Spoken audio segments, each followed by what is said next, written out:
Hi guys, you're listening to the third video of the Lincoln Douglas videos, and hopefully there'll be more of these until you guys understand all of the parts of Lincoln Douglas and you can master the debate. So this video is going to be talking about cards, where you get evidence points and how to format cards. I know it kind of seems useless to format cards in these boxes. I mean, you might be thinking, why can't we just cite it the way that we think is correct? Cite it the most convenient way that we think is correct.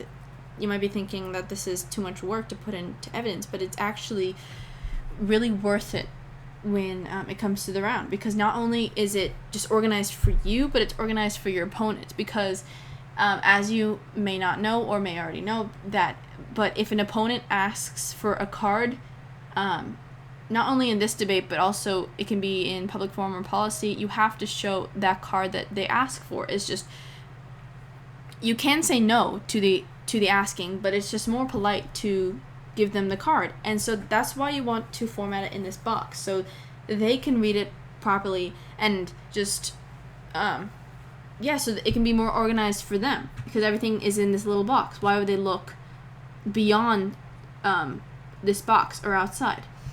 In addition to explaining, first off, I'm going to explain what cards are. I already did that, a little spiel of that in the first video, the introduction video, but I'm going to do it now. So, cards are basically just your evidence pieces. So you will learn that the format of any argument point is going to be claim, warrant, impact. Well, the warrant is going to be your card. And it's called cards, specifically because it's put into these little boxes. And you, at the end of your debate, you should make a separate document, like I have here, but it's at the end of the document, titled cards. And this is every piece of evidence that you have for your contention. And this is wisely put here, not only for your organization, so you can quickly reference it if an opponent is referencing, or if you want to reference it, but it can also be organized for when you want to exchange cards. So all you have to do is simply exchange this one page, or this one contention, or this sub point, or this one card that they ask for. It's basically more organized. Because you can give this specific card to them and not your whole case. In addition, we set up cards in this specific way. I will teach you in another page right here how to create a card this specific way, so we can access information and read it in the most quickest way. Because in a debate, your mind is moving so fast that you might read the wrong card, or you might send the wrong message to the judge. So it's important to read the right ideas on your card that you want to exemplify to the judge. And now you may be on to formatting a card. So what I'm gonna do, I'm just gonna pick any old report. Let this load. Oh, not this one. Just pick here we go, Berkeley PDF. So, for example, say that your case is on constitutional or free speech and the protection of expression. So say you go, I'm just going to pick a random place. Say you want to do this first paragraph. And specifically this first paragraph because of what it says. So you highlight it. This is a separate document. You highlight it. Let's get rid of all of these.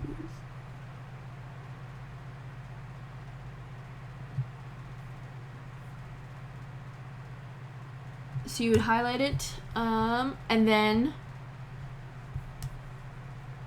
you insert a table. It's not really, it's one table, but we usually call it a box. Insert a table here, or our card, and then we copy all of our information here. Okay, and now you can either choose, hypothetically, to say all of this, or to specifically pick the points that is most important that'll get to your point in the quickest way possible. Because again, in a debate, you want to make your point quick and then just move on.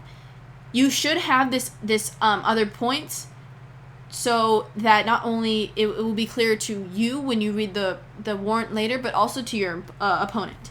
So in terms of bolding and underlining, so say this highlighted portion is the part that I'm gonna read it actually in the debate. So I'm gonna bold it and then I'm gonna highlight it. But then you might be asking, what about the author? What about credibility? What are you gonna give to it? So I'm gonna cite this specific article. Okay, put it here, give a little space. So not only does this give the author, it gives the title of the study and the date. So this is very important, because if you give this to your opponent, they'll state that a part of your evidence is missing. And even if this is such a little part, that even if you think this is such a little part of the evidence, your opponent still could call it out, and you just want to make your case as solid of a wall as possible, that they won't pick any discrepancies in it. So this is how you format a card, and as seen like the other ones, it's formatted similarly. If you would like to deviate from the citation and add the credibility, or just write down a list on your cards page, the credibility of the author, then you could do that. But that's only if you have extra time, or if you just really, really want to do it. Now, getting to the point of where do I get these warrants? Well, there's two main points that you would get them from. You would usually get them from normal Google, or you would get them from Google Scholar, or you would get them from Briefs or Champion Briefs. Champion Briefs, as I said in the second video, they're very helpful. But at the same time, you don't want to depend off all of them, because you want to be original, kind of be original. You want to look up your own research. It's very satisfying when you find a specific point, a perfect piece of evidence that fits your contention. But I understand how this can be seen as really easy and most commonly used, because this is accessible on National Speech and Debate Association.org, which I already referenced in my 2 other videos. And anyone in the debate world, in the speech and debate world, can access this website, and they can buy a brief, and they can buy this specific brief. So basically, you're just using old information. You're using used information. So whenever you might go into a round and you use this specific piece of evidence, that person might have a block for that specific piece of evidence. They might already know what this piece of evidence says before you even cite it. You just have to state the author or where it comes from. So that's why it's always good to have original pieces of your own evidence. And it might take some searching, and it might take some reading, but it's worth it ultimately. So first I'm going to go over how this brief is formatted. So these 80 pages, as you can see, these 80 pages above were just the topic analysis and the table of contents, which is very long because, again, this is 400 pages.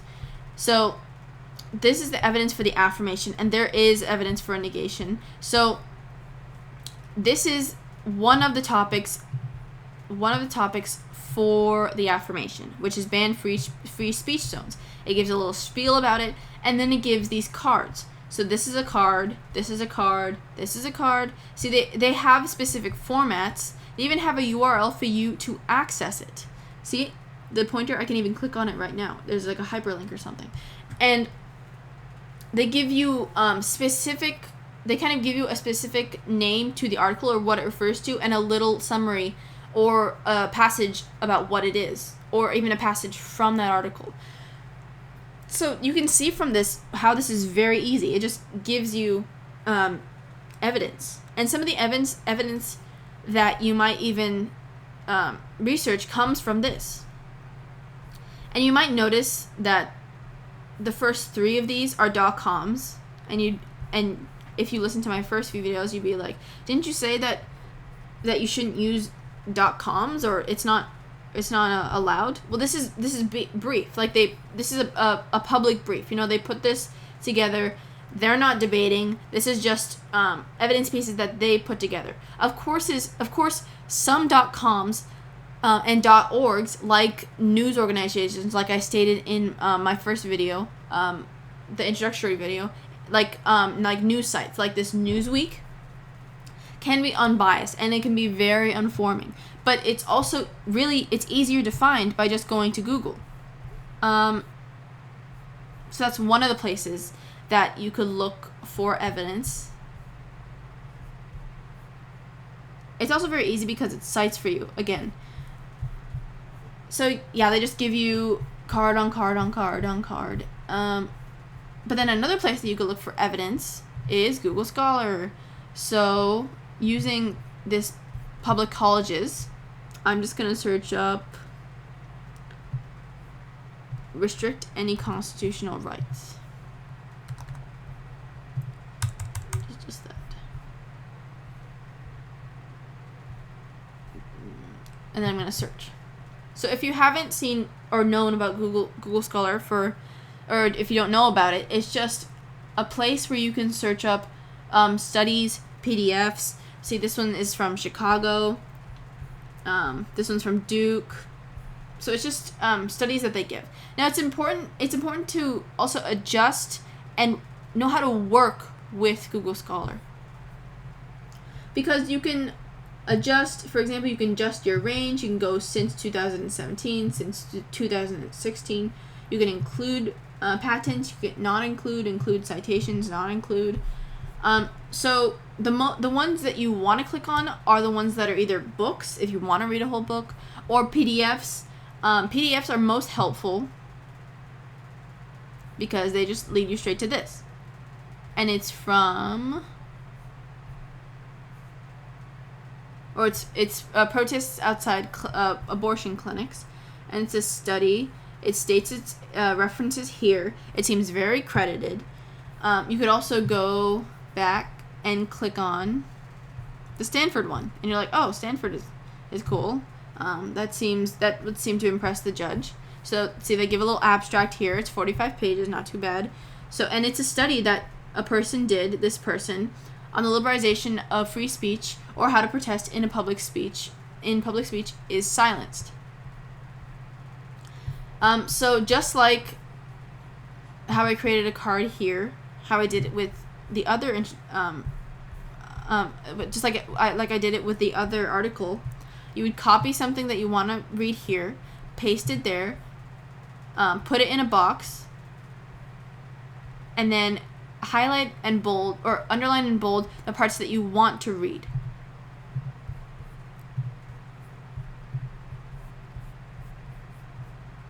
And then another feature that you could use for Google Scholar is talking about related articles. And these are all the related articles if you liked this first article. You could also, another source in this is Cite. So if you don't want to, I don't know if some of you know EasyBib.com. If you don't want to go through the EasyBib process, you could just straight away cite it, and it gives you all these types of citation formats, and you could just copy that, paste it like I did here. This is how I cited it. This is what I used. Okay, and then the last piece of information, or the last resource that you could use, is good old Google. You could just search that up, and this is where you would usually get the .coms, like this area did. See, they got .coms, they got Newsweek. This is where you would find it. See, .com. This is from Time. That may be reliable. This is a document that's downloaded right here.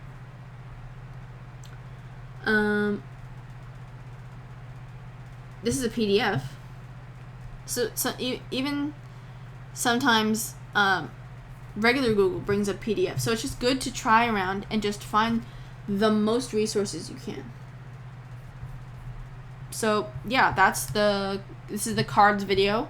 Just remember, it's in a specific format.